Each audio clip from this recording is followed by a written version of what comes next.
Hora de trazermos entrevista importante aqui no CNN 360. Trazemos aqui e está junto da Débora Bergamasco no estúdio da CNN em Brasília, o deputado federal Duarte Júnior, do PSB do Maranhão, foi escolhido hoje, sem votação, de forma simbólica, como vice-presidente da CPMI do INSS. Deputado, agradeço a sua presença conosco aqui. Queria ouvi-lo o quanto a sua escolha, a gente trouxe a apuração ontem de que ainda havia um debate na base governista, se o nome do senhor seria o mais adequado para evitar um novo embate entre governo e oposição, ou se seria do deputado Paulo Pimenta, que aí sim marcaria uma posição mais efetiva do governo. Prevaleceu este encaminhamento por um nome de consenso entre os vários campos. Como é que o senhor, sendo escolhido nesta articulação, pretende adotar os trabalhos como vice-presidente e justamente conseguir fazer um equilíbrio entre o que espera o governo com a CPMI do INSS e o que espera a oposição? Lembrando que ambos estão de olho ali nos potenciais impactos para as eleições do ano que vem que essas investigações possam ter, deputado. Boa tarde, Yuri. Boa tarde, Débora. Boa tarde a todos que acompanham aqui a CNN. É um prazer estar aqui com todos vocês e confesso que eu estou muito feliz com esse resultado, porque foi uma construção que, apesar do resultado ver ali a unanimidade, não foi uma construção fácil. Primeiro, para chegar à CPMI, que eu assinei para que houvesse essa investigação, estando no PSB, que infelizmente não tem vaga. Nós conseguimos dialogar com outros líderes partidários, conseguir essa vaga na CPMI pela União Brasil. E quando eu vi aquela divisão ideológica, alguns à extrema direita, outros à extrema esquerda, eu lancei meu nome como vice-presidente com o objetivo de fazer aquilo que eu fiz durante toda a minha vida. Como presidente do Procon Maranhão, como presidente da CPI dos combustíveis no estado do Maranhão, nós conseguimos reduzir o valor da gasolina em 50 centavos o litro no período ali de 2015, 2016 até 2018. O Maranhão era o estado com combustível mais barato da federação, ou seja, com resultados efetivos, fiscalizando quem tivesse que fiscalizar com o objetivo de defender o consumidor. E com esse argumento de demonstrar que ali a gente não está para advogar para o Lula, nem advogar para o Bolsonaro, a gente está para advogar pelas pessoas, pelos pensionistas, pelos aposentados, pelo povo brasileiro que precisa de um serviço público decente, mas que foi roubado, aos poucos a gente foi conseguindo uma votação.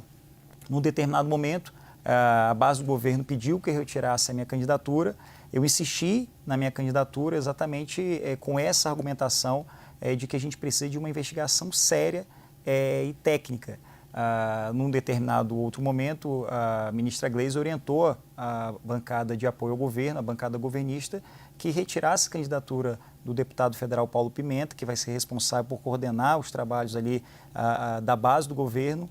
E com essa votação que eu já tinha, com o apoio da base do governo, ao dialogar com a Bia Kiss, que era candidata do PL, que representava aí essa ideologia mais à direita, nós também fizemos um compromisso e ela desistiu da sua candidatura. Então, nós demos hoje uma lição muito importante para que as pessoas possam ver que a política ela pode ser diferente. E apesar dessa confusão extremamente tensa, nós conseguimos a unanimidade, nós conseguimos o apoio de todos os membros, deputados e senadores, para que nós tivéssemos a liberdade de atuar como vice-presidente e avançar nesses trabalhos, não importando qual governo errou.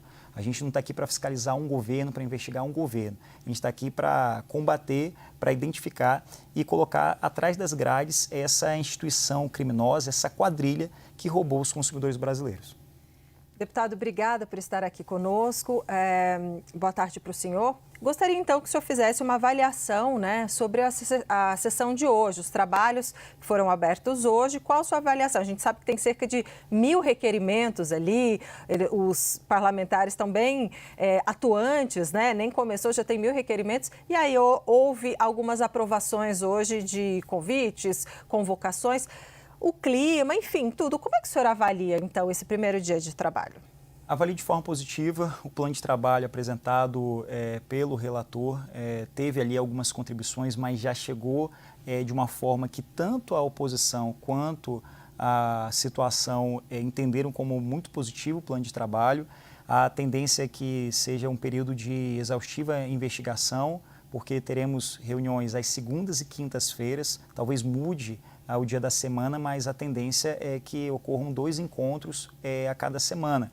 Nessa quinta-feira, nós já vamos receber aí delegado da Polícia Federal, defensora pública da União, ou seja, representantes de instituições que já estão investigando essa fraude para contribuir com as nossas investigações. Há também uma possível visita ao Supremo Tribunal Federal para que as investigações que nós estamos fazendo possam contribuir com o processo que já tramita no Supremo Tribunal Federal, mas nem tudo ali eu particularmente concordo. Eu acredito, por exemplo, que no caso dos ministros da Previdência que estão sendo convidados desde o governo Dilma até o governo atual, eu não acredito que o adequado seja um convite. Eu acho que tem que ser uma convocação. Convite a gente chama para festa de aniversário, para um evento especial, mas ali tem que ser convocação.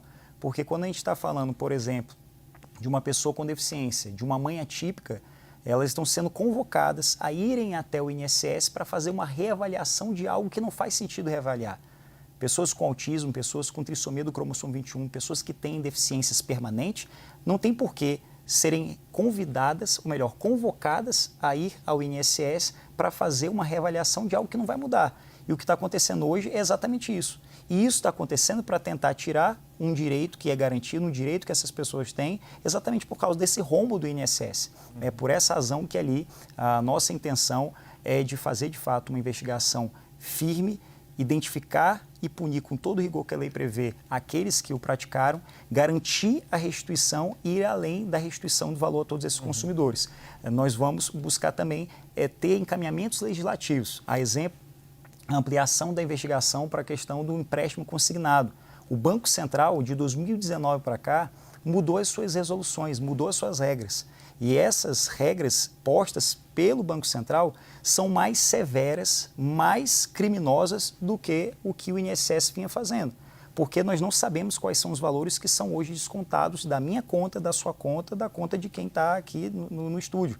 Por exemplo, o Banco Central, ele autoriza que as instituições financeiras façam débitos das contas dos consumidores sem o conhecimento e muito menos sem autorização desses consumidores. Então, um dos encaminhamentos que eu já prevejo a investigação da CPMI é um encaminhamento legislativo para tornar essas regras mais firmes, uma regulamentação que proteja o consumidor e ampliar também para combater esses descontos indevidos relacionados ao empréstimo consignado.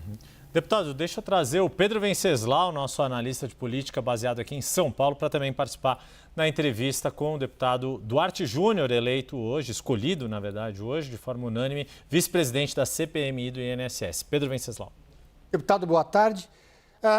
A base do governo, o PT, quer convocar, fez o pedido de requerimento para chamar Sérgio Moro e Jair Bolsonaro, porque Sérgio Moro, quando ministro da Justiça, cuidava da questão relacionada ao Ministério do Trabalho, que perdeu status de ministério. Já a oposição quer convocar o irmão do presidente Lula, Frei Chico.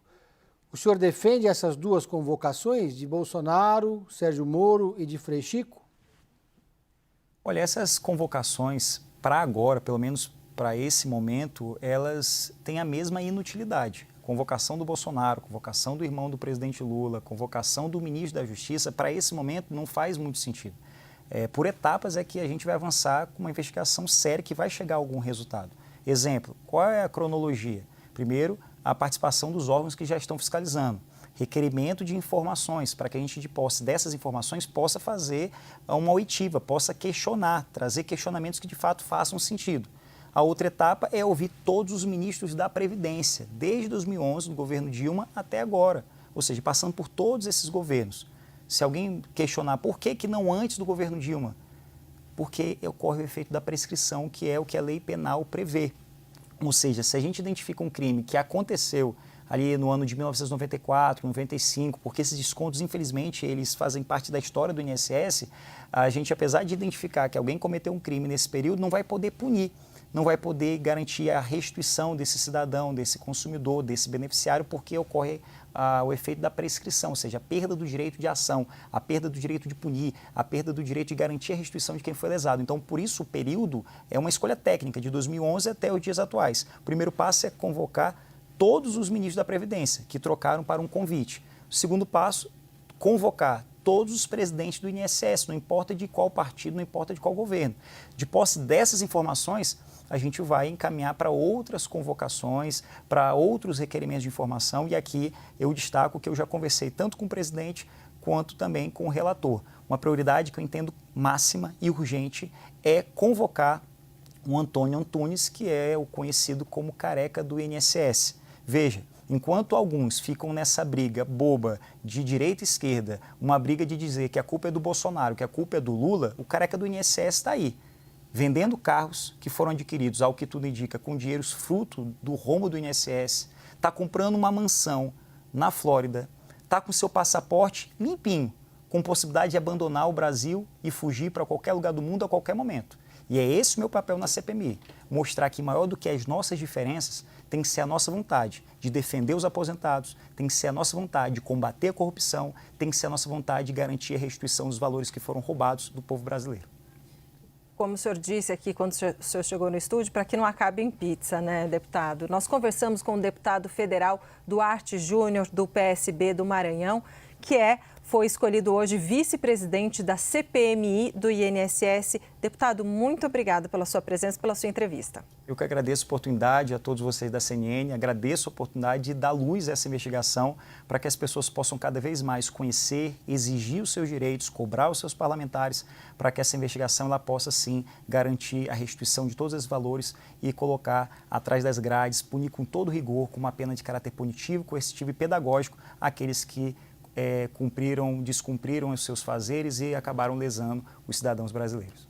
Obrigado mais uma vez ao deputado Duarte Júnior, também ao Pedro Venceslau, que participou com a gente desta entrevista.